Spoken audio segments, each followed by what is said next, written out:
Welcome. I'm just making it back in from a double session. I started kind of late, so I just put my two sessions together. Got about 3 hours or 3 miles in of running, jogging. Pretty good. Took a little short break in between before I got some chest in, and quite frankly, I'm a little pooped. So I was sitting in my closet. Hope y'all don't mind that. I apologize for it being a little busy. The background, and you see I see a few belts and my hats and my some of my jogging pants. It's kind of excuse all the busyness, but I'm hoping for the Browns. I was sitting here contemplating, and I was thinking about some of the orders and directions that our Lord, the higher powers, God, Allah, gives to us. And it's time for me to share a certain angle that I have, because I think that for the chosen ones, some of those directions are not pertaining to you specifically if you wish to continue to elevate. Welcome to the Foundation for Elevation Station. You know who it is. It's Leon Meredith. And I'm based in, there it is, Cleveland, Ohio. And when I think of the Lord and the directions He gives us, quite frankly, I think so many of us break these commandments. We break them with impunity. We can say no one is perfect, but how many of us practice the breaking of certain sins consecutively throughout the week? Several times during the week, we breaking a certain sin. Some of us breaking sins multiple times throughout the day, throughout the week, throughout the day. And we still feel a need to point a finger at someone else. Why? Why? I live my life, and I haven't found perfection to this day. And I have been really close to just conducting myself in the right type of vibration a few times in my life, like quite literally. I am 48 years young, and I have been practicing how to be righteous at several points during my journey. Right now, I got kind of implanted in my closet, this little corner of my closet, and I got a big closet. I should have been, posting up in here. Because there's no distractions. People come in the hallway, because I am in an apartment building, but this apartment is quite spacious. It really is, and I'm appreciative about how spacious it is. And this closet is, you guys should see my restroom. Like straight up, it's bigger than this closet. This is like, I don't know. I don't even live, in those types of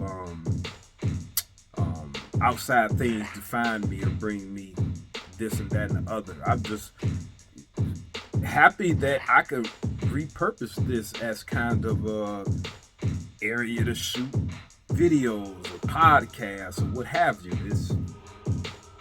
It's real. I didn't imagine it. I gotta, maintain levels of creativity.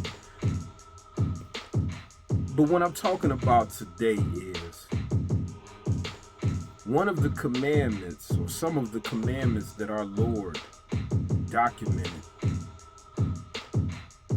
supposedly, is to be fruitful and multiply.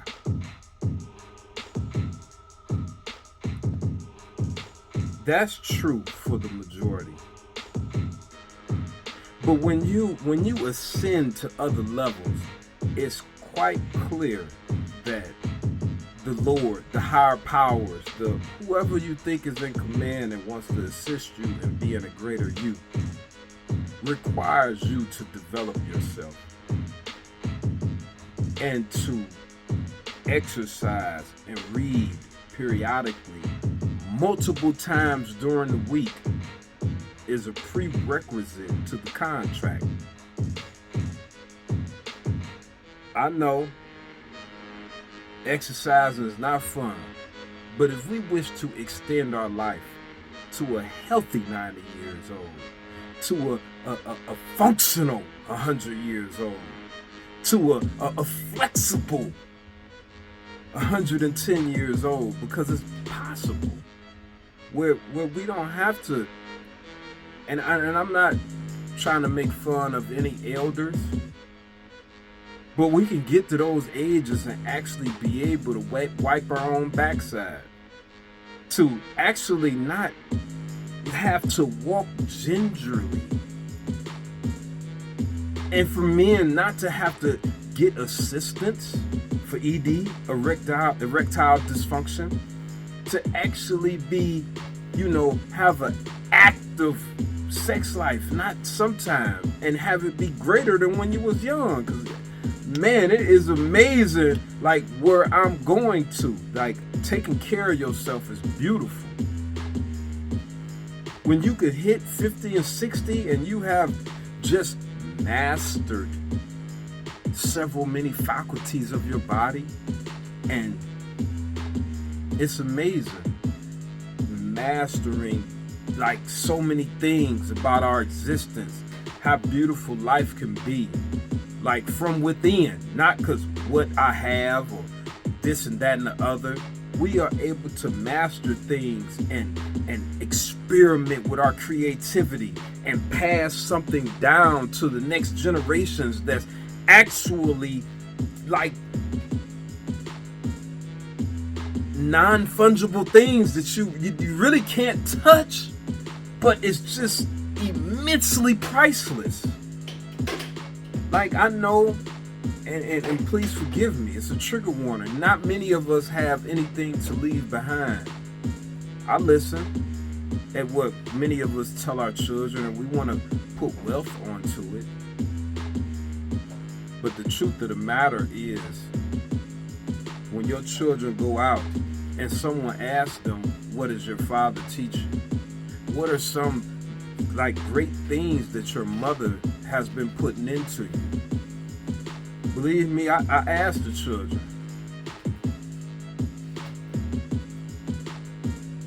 And I can't say that I have, like, even from, no need to go there. Just from most children, I don't get like any tangible answers. Like, one thing I had as a child, because it's something that I have experience in that I like to pass down. So I noticed one child, he had like lint balls and nappy stuff all over his clothing. And I could tell that other children were giving him a hard time. And I said, hey man, I'm gonna show you something, man. You could make your clothes look new. I'm gonna bring you a razor so you can, shave it down. He like, what you talking about? I like, all right, I'll show you. So next time I seen him at this place, I was going exercising, and I got some water on my hands and put it on his clothes right in one spot, and I got a razor, a shaving razor, and take care of the clothes, maintenance the clothes, and I wiped it away. He's like, wow, man. And he was just so like excited. I'm like, yeah, you can make all your clothes look new, but make sure it's flat and blah blah blah. I gave him the other details, and it wasn't even 10 minutes, he had told all the other little children. It was like, I'm glad he appreciated this, and it's things like this that should be passed down. Not that I'm referencing something but that is very valuable to give, him and anybody else, the children, a sense of self-worth, some type of value, some type of build their self-esteem, because it's just something simple to you and me. But then many of us, we look at it as, man, just get some new stuff, or man, And I'm not about to shop at Goodwill. Like me, I have experience of shopping at thrift stores and stuff. I done been through that, and I never felt smaller or little. I got some new looking clothes. Ain't no lip balms. It smell good and it's pressed. Man, I don't care nothing about that. And I guess I still feel that way today, even though I don't have to like exactly shop there. I mean, I would if I had to, but it don't bring down my self-worth. And these are things we must bring to our next generations instead of giving them a means in which to waste their money, waste their life, waste their attention, waste like different ammunition to develop themselves. This thing is more than just having fun and having children. All right, we having children, but what we leading them? God said, be fruitful and multiply. So many of us have indoctrinated ourselves into having fun, having children, getting money so I can get more things and pay the bill. But what are we actually implementing to the spirit of our children? We see them. We all talk about the children, but not my child. We talk about them all in the city. Man, these children bad. They don't want to listen, blah, blah, blah. I hear all these different notions. And we say it starts in the household. But I believe that it starts in the community, where we start to shame that ugly behavior that we have allowed into our communities. And we have so many people that's scared to, speak up. Oh, they got guns. You don't want to say nothing. Like the silence is worse than violence. What is our problem?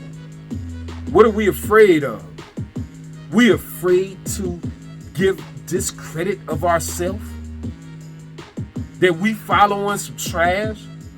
That we keep eating garbage and wasting so much money on foolishness? That we afraid to tell our children that, yeah, man, I done wasted so many thousands of dollars on sneakers. Like we could have, been and lived and got our own water filtration system. We could have had a piece of land, an actual piece of land that's not governed and close, and we could have been forging a way into the future and doing something that's real.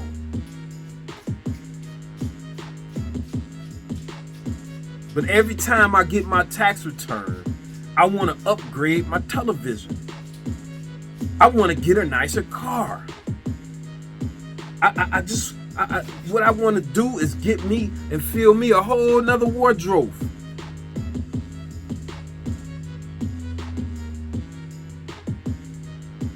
Instead of building. Instead of the things we need to do. And I'm not going to go down that rail. See, to be fruitful and multiply is a basic commandment. That's a natural thing. And see, what been happening as we've been fruitful and multiply, people above, people in our community that actually get it, they look into our communities and they picking your son or that your daughter and elevating them out of the madness of your community that just wants to enjoy themselves and get new sneakers and upgrade their car, and give them a different mindset. Set them on the path to elevating. It happens all the time. I see a lot of gifted children now, that go to different academies as part of different sports programs, preferably football, just around my city of Cleveland. And even a lot of these pretty intelligent these children, young men and young women, pretty intelligent. Their mindset is still geared towards getting a better job and getting more money to have a certain level of comfortability. And I understand. I think that that's old rhetoric also. I think that is a basic way of being fruitful. It's like being fruitful. I want to get a better job. Like, I think purpose is more deeper than that. I think that me and my vision, I would love more of our population to encapsulate a real purpose for self and humanity, for self and community. Outside of what you can acquire and what level of comfortability you can have, and what restaurants you can go to, and what vacation you could take. All that's fine and dandy. But how great can you mold the future version of you into? How great can you be? How great can your children be? See, this is where I'm at. This mindset that we have today as a collective, where is it taking us? It's taking us to a place of fun and enjoyment primarily. Just enjoy your best life. Never forget where I told you that's leading us to. Believe in God. We got this. He's good. He with us. He love us, Cleveland. He love everybody, but he don't love nobody like he love Cleveland. Woo! Foundation for elevation, baby. Much love.